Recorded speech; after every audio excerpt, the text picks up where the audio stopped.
Alors, à l'Île-Jourdain, en septembre 1940, le centre donc est construit. Il y a à ce moment-là 10 soldats belges qui sont hébergés dans les baraquements. Je rappelle très brièvement qu'entre mai et août 40, toute une armée, enfin, il y avait plus de 7000 soldats qui appartenaient au 4e centre de renfort et d'instruction de l'armée belge qui avaient été logés à l'Île-Jourdain et dans les communes environnantes. Mais apparemment, tous n'étaient pas repartis à nous et il en restait 10 qui occupaient, qui occupaient simplement deux cuisines et 3 des dortoirs des baraquements. Donc, ils étaient à leur aise. Et ils appartenaient, eux, ils s'occupaient du dépôt, ils appartenaient au dépôt des parcs belges, au parc hippomobile, et leur matériel devait être remis aux autorités allemandes, et donc on peut supposer qu'ils sont partis ensuite assez vite. Ensuite, il y avait aussi les compagnons de France qui étaient logés dans ces baraquements, qui occupaient une cuisine et 2 dortoirs, ils étaient à peu près environ une trentaine, je crois. Et le 19 novembre 1940 sont arrivés les expulsés mosellans de Nouilly, qui ont été logés donc dans les baraquements, en attendant d'être relogés en ville, d'avoir des logements pour les héberger en ville, chez l'habitant. Je pense qu'ils ont dû être relogés en décembre 40, enfin, fin janvier 41, il n'y était plus. Il y a eu certainement aussi d'autres Lorrains, outre ceux de Nouilly. J'ai trouvé le chiffre de 350. Or, Nouilly, ils étaient 100, peut-être 140 par là à peu près. Donc, des Lorrains venant d'autres localités ont certainement été hébergés temporairement à l'Île-Jourdain pour être ensuite repartir dans d'autres communes, que ce soit vers Mauvesin, peut-être, Cologne, etc. Voilà. En dehors de ça, le camp de l'Île-Jourdain, donc vers 41 apparemment, il semble, mais je n'ai pas de date précise, qu'il n'y ait peut-être plus grand monde. En tout cas, dès novembre 41, il est question, les autorités de Vichy ont l'intention de faire de l'Île-Jourdain un camp d'internement. Et j'ai trouvé quelques documents là-dessus. Je vous lis, c'est très très court, une lettre du directeur de cabinet, ça vient de Vichy, du garde des Sceaux, au préfet inspecteur des camps d'internement, en réponse à votre dépêche numéro 142 du 24 novembre 41, j'ai l'honneur de vous faire connaître que monsieur le garde des Sceaux ne croit pas devoir s'opposer au transfert au centre de l'Île-Jourdain, Gers, de vieillards israélites sans danger pour l'ordre public, actuellement internés au camp de Gurs. Voilà, donc il est prévu par la suite également de nommer, et là j'ai trouvé les noms même, un chef de centre et un régisseur. On demande au préfet du Gers, on lui présente la candidature de ces 2 personnes en lui demandant bien sûr de l'entériner, qui doivent venir s'occuper de faire les démarches. Et il est question, dans un autre document, de 300 personnes, de 300 juifs, qui doivent venir du camp de Gurs. Et cette période correspond aussi avec un moment où l'administration fait des démarches pour essayer de faire achever les travaux, et il est question, entre autres, de faire une clôture du camp avec des piquets et des barbelés. Donc ça correspond bien à ça. Mais apparemment, est venu sur l'Île-Jourdain, peut-être parce que les bâtiments n'étaient pas achevés vraiment, enfin, j'ignore quelle était la... Oui. Aux archives départementales à Pau, il y a une liste de juifs qui auraient été amenés sur l'Île-Jourdain. Ah, c'était prévu. Je n'ai rien trouvé concernant leur venue. Et personne n'en parle à l'Île-Jourdain. Et... Oui. La liste existe. À l'Île-Jourdain, les maires étaient très opposés à l'arrivée de ces vieillards. Ils auraient préféré avoir des jeunes en bonne et due forme. Et ces vieillards ne sont pas arrivés parce qu'il y a eu les rafles de l'été 42, les camps de Gurs ont été visés. Voilà, oui. Et j'ai retrouvé un télégramme de Paris disant disant au maire, ne vous inquiétez pas, de toute façon, il n'est pas question qu'il y ait du monde parce qu'ils sont partis ailleurs. Voilà, oui.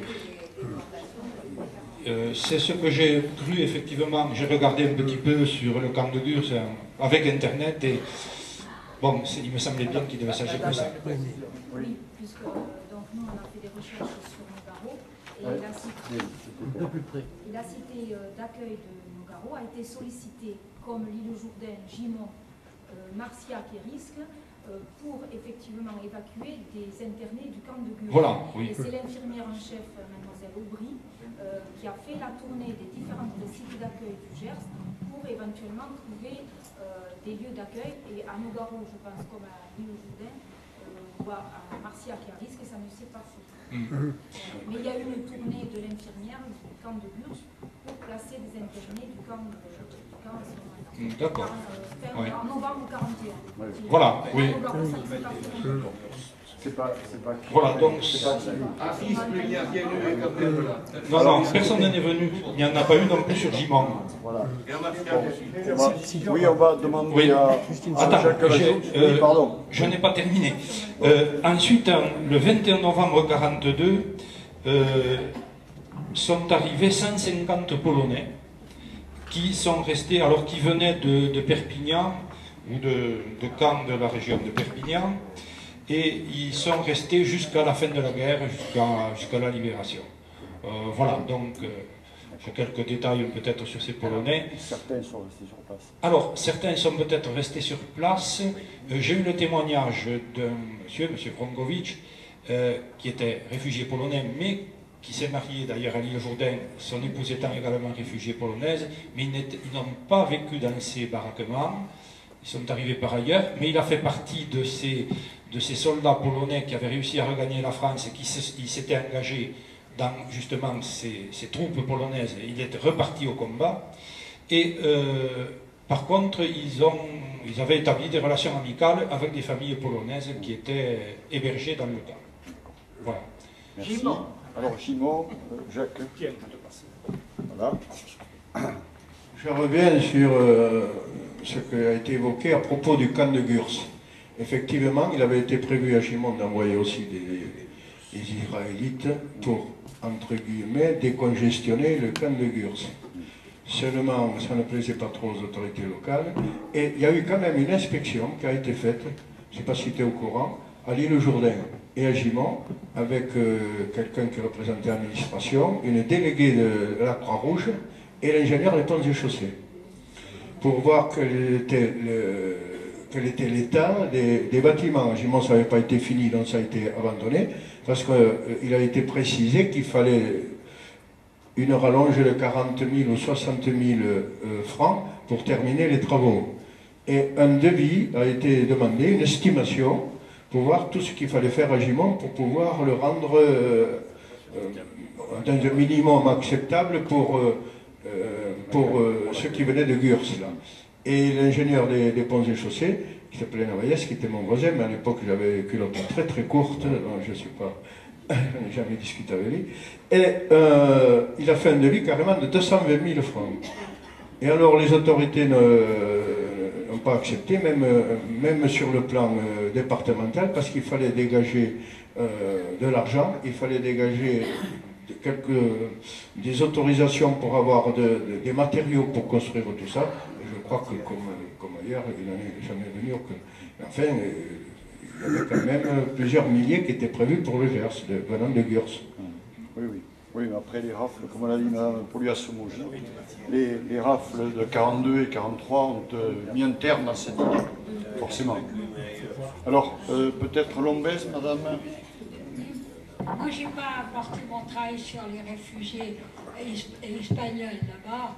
Et ensuite de ça, il y a eu beaucoup de réfugiés qui venaient de Moselle et d'Alsace, mais ils ont été logés chez des particuliers.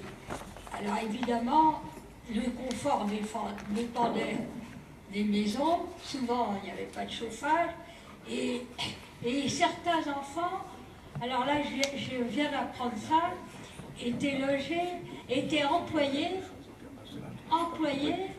chez des agriculteurs, avec une fortune diverse, parce que certains jeunes enfants enfants ont été très heureux et reviennent régulièrement, et d'autres, évidemment, ont été moins bien traités. Et autrement, je rajouterais que moi, j'étais en 40 réfugiés à Cahors, et alors ici, on servait des repas à des réfugiés belges et qui venaient du nord de la France, et on n'avait rien à leur donner à manger, ce qui était terrible. Alors on les logeait dans un couvent qui était garni, certaines pièces étaient garnies bas-flanc, mais on n'avait qu'un petit bouillon clair à leur donner. Moi j'avais 18 ans, ma soeur 14 ans, et on servait un petit bouillon avec un peu de pain dedans et un tout petit morceau de fromage, et les femmes faisaient la queue dehors, devant l'entrée du couvent, parce qu'il n'y avait pas de lait pour les enfants. Et certaines pleuraient. Alors ça, je peux dire que ça m'a marqué ma vie, parce que voir des femmes, il y avait...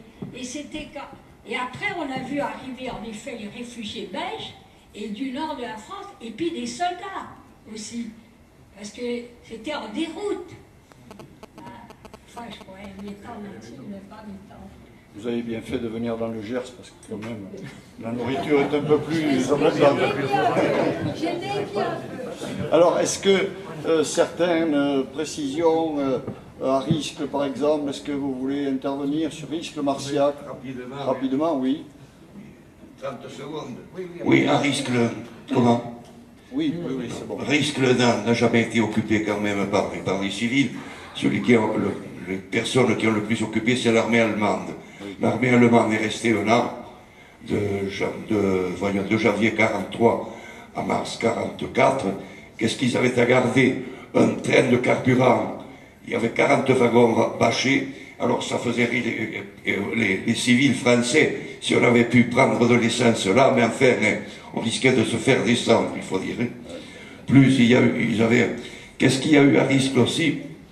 Les baraquements ont servi, d'après les témoignages que j'ai reçus, à des balles clandestins. Ça va vous faire sourire, messieurs, dames, mais voilà. Beaucoup de personnes m'ont donné ce témoignage, et les baraquements étaient à 50 mètres de la gendarmerie, et certaines fois, la maréchaussée venait, l'équipier arrivait, fallait payer une amende, mais recommencer 15 jours après. Comme à Condon. Très bien, merci. Alors, pas d'autres noms.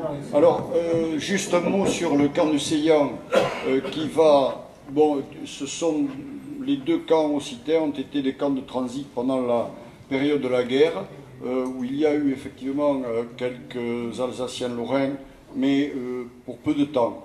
En revanche, bon, ce qui est peut-être plus intéressant concerne le Seillan, qui est fermé le 27 ou le 28 août 1944, donc après la libération d'Auch et du département, mais il va réouvrir très rapidement.